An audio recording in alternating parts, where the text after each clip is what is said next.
Welcome back, everyone. Today's lesson is about how to avoid common pitfalls.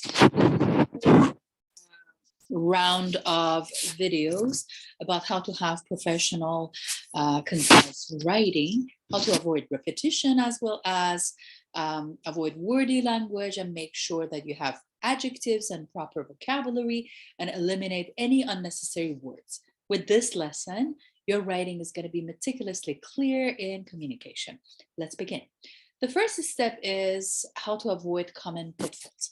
In order to avoid pitfalls, there are some overusing expletives at the beginning of a sentence that at many times professionals and students at universities and colleges, they usually use it. The phrases, for example, starting with it and continue with verb be, or phrases like there plus verb be.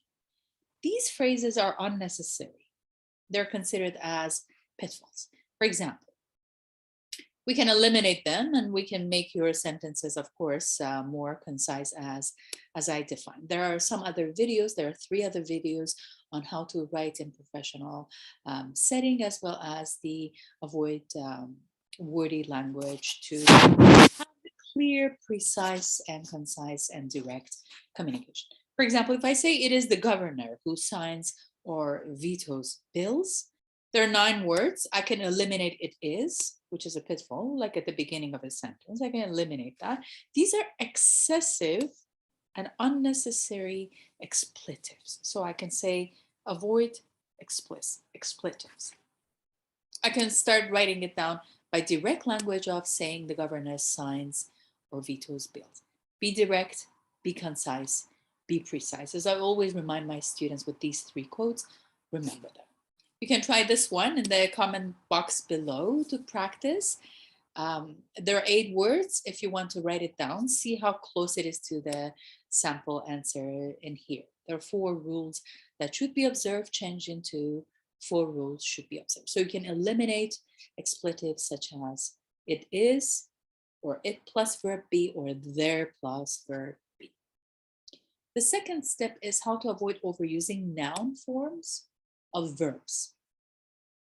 So at times in writing, we use verbs when it is possible to normalize the meaning of a sentence. So sentences are the combinations of verbs and subjects and nouns and adjectives and adverbs and so on.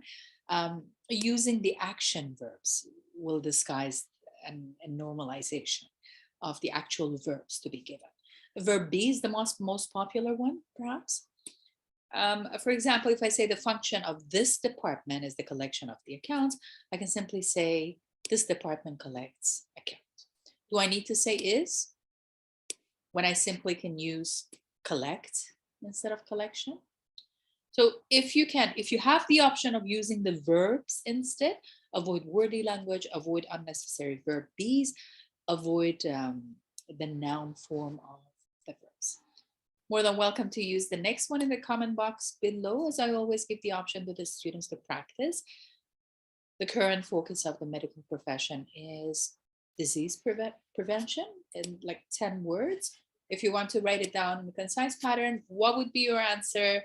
Comment in the comment box below and see how close it is to the sample answer. The third step of how to avoid pitfalls is avoid unnecessary infinitive phrases. Infinitive phrases are far too common in either professional writings or university and college writing. Some infinitive phrases that are necessary, but mostly can be avoided. If I say, for example, the duty of a clerk is to check all incoming mail and to record it, I can simply say a clerk checks and records all incoming mail. Then again, instead of saying verb be plus the infinitive, and then in the parallel structure, another infinitive, I can use them absolutely in verb form, like 8 words.